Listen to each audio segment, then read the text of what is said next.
E aí pessoal, tudo bem?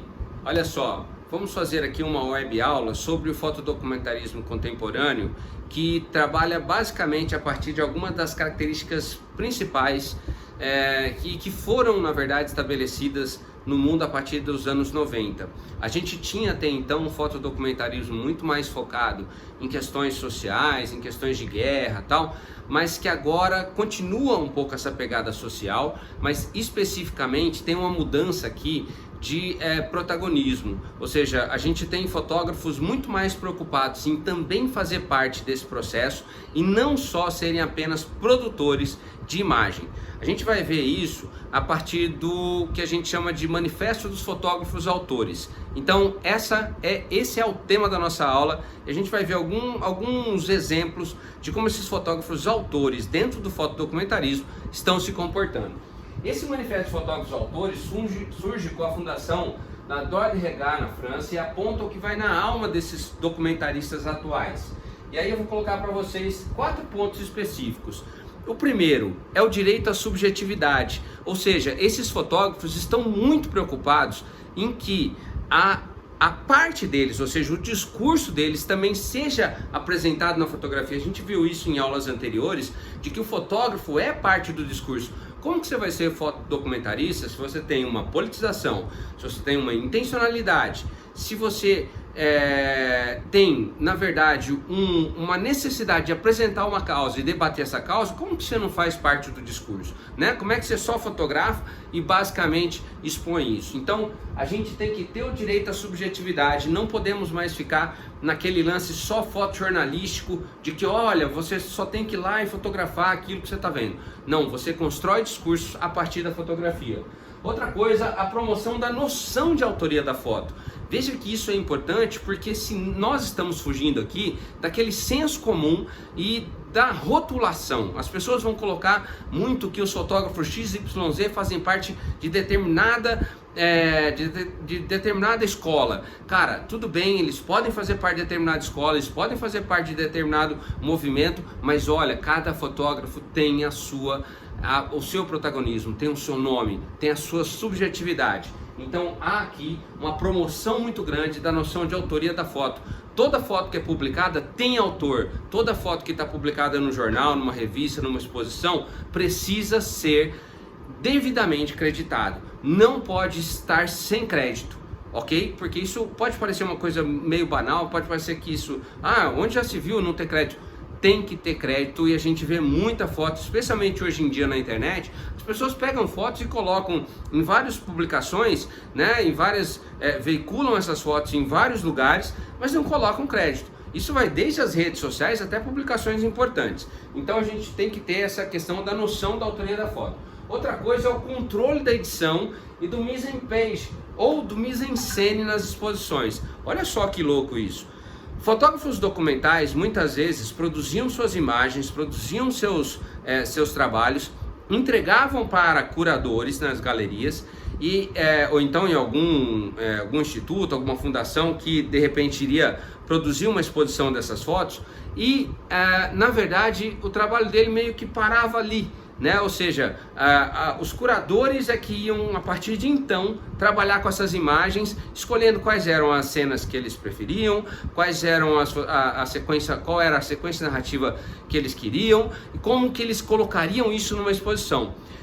Isso dava muito choque com os fotógrafos, porque eles também entendiam que muitas vezes a sequência colocada numa narração pode não ser aquilo que ele próprio pensou na hora que ele estava produzindo a imagem, concorda? Então quer dizer, se ele tem uma noção, ou se ele tem um protagonismo nessa escolha da imagem, ou seja, na edição, se ele tem um protagonismo na escolha da cena da exposição onde ele vai fazer, ele consegue produzir, controlar melhor e apresentar melhor o trabalho dele. Então olha, 3 elementos que já marcam fortemente os fotodocumentaristas contemporâneos: direito à subjetividade, noção de autoria da foto e também o controle da edição e do mise-en-scène na hora de produzir uma exposição. E o direito de ponto de vista particular em cada fotografia. Ou seja, reunindo tudo isso que eu falei, o fotógrafo quer ter também o seu nome marcado na história como uma pessoa que criou um discurso, que fez que criou uma cena, que escreveu um texto, mesmo que seja numa fotografia, e apresentou esse texto para o mundo para ser colocado em debate. Em outras palavras, trata-se do pleno controle da imagem que foi produzida. Veja só, que nós não estamos falando aqui de uma situação lá de 1940, estamos falando agora dos anos 90, 2000, em que isso ainda era uma situação muito difícil para os fotógrafos. Conseguir controlar, ter o pleno controle da imagem que foi produzida, porque muitas vezes que ele produzia para agências, produzia para galerias, produzia para curadores, produzia para institutos, para fundações, e essa produção era depois deslocada e trabalhada do jeito que fosse. Quer dizer, não, agora nós fotógrafos temos também todo o direito de acompanhar o processo do começo até o final, ou seja, do começo da pesquisa, da produção da foto e também da edição e da exposição dessas imagens, onde quer que seja, pode ser presencialmente, pode ser num livro, pode ser num DVD, enfim, é o pleno controle dessa foto. Lembra, se a politização e intencionalidade comandam a produção fotográfica, nada mais natural do que o controle da imagem pelo fotógrafo. Entende não? Vamos só marcar um pouquinho. Por que desse manifesto de fotógrafos autores? Qual que é o grande lance desse manifesto de fotógrafos autores? Se nós somos intencionalmente conduzidos, se nós temos uma politização muito forte para produzir a nossa imagem, por que nós temos que parar no final do processo? Me diz, por quê? Não podemos parar no final. Nós temos que participar também desse processo da finalização da imagem, da apresentação da imagem para as outras pessoas. Olha só essa foto aqui, nós vamos começar a mostrar aqui alguns autores que já têm um pouco desse perfil e eu acho que vocês já viram eu já apresentei para vocês na disciplina de conceitos fotográficos, esse fotógrafo chama-se Simon Lister, ele é um fotógrafo que trabalha para a ONU e faz um trabalho muito legal de busca de crianças carentes pelo mundo e em várias situações de risco, e consegue trabalhar essas imagens do começo até o final, especialmente expondo depois essas fotografias nos grandes centros, trabalhando essas fotografias em exposições e fazendo com que a grana dessas exposições ou da venda dessas fotografias, seja na venda direto de foto para galerias, seja na venda direto de foto para colocação para publicação em livros, etc. e tal, essa renda volte para essas crianças posteriormente. Mas veja, o Simon Lister, ele vai do começo até o fim com as suas imagens. É uma imagem muito forte, são fotografias muito bem colocadas, muito bem trabalhadas, assim, diretamente, atingem diretamente o espectador. Você vê que o ângulo trabalhado por eles sempre é um ângulo normal, sempre muito na altura do olho, especialmente porque ele trabalha com crianças. Então ele não faz uma imagem de cima para baixo, que seria natural, ele faz uma imagem muito de ângulo normal. Olha só, isso aqui essas fotos aqui são feitas, essa aqui especialmente é uma foto feita em Bangladesh, com crianças que produzem, que trabalham na produção desses balões coloridos.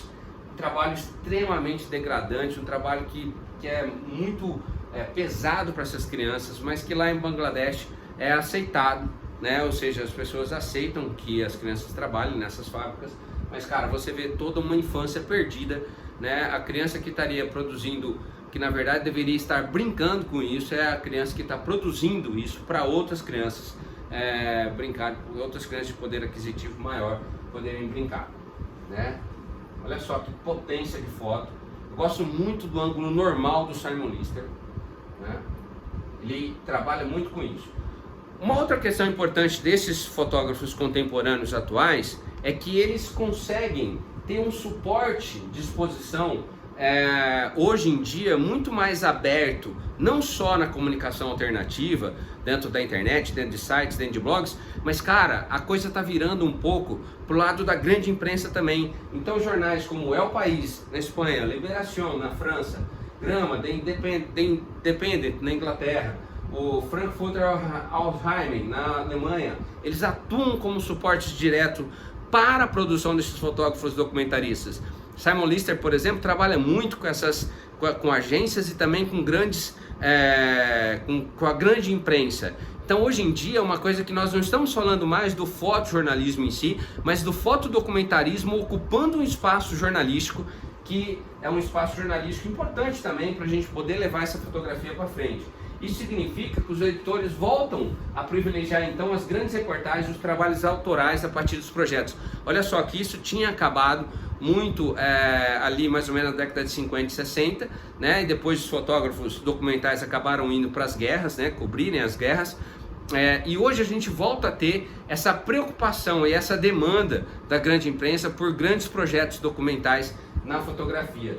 E especialmente porque esses projetos documentais, eles fogem muito da superficialidade e lembra que a fotografia documental só se faz a partir de projeto, então não é um ensaiozinho, não é uma coisa pequena. E nós temos especialmente a fuga da superficialidade e a abertura de um debate muito forte para a gente poder trabalhar. Esse aqui é o Simon Lister, né, que faz essa fotografia com as crianças carentes. Aqui ó, mais um pouquinho das fotos deles. Isso aí é legal que vocês podem procurar o Simon em vários suportes aí, né, várias plataformas na internet. Ele fez isso aqui é um trabalho aqui na América do Sul que ele fez com crianças que trabalhavam em minas de carvão. Olha que potência de foto, lembra? Ó, ângulo normal, hein? Sempre ângulo normal, muito bacana assim, ó, o jeito dele trabalhar com isso. Olha só, primeiro plano, né? Foco seletivo, muito forte, muito pesado. Olha só essa foto. Muito pesado.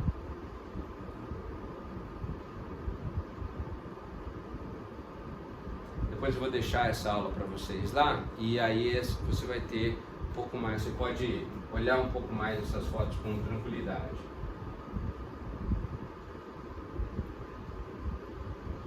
Lá em Bangladesh também, ó, fabricação de pratos e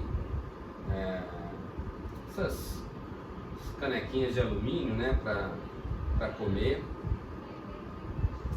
Essa menina, ela aparece no documentário do Simon Lister. Quase todos eles aparecem também nesse documentário do Tales by Light, que foi feito que está na Netflix.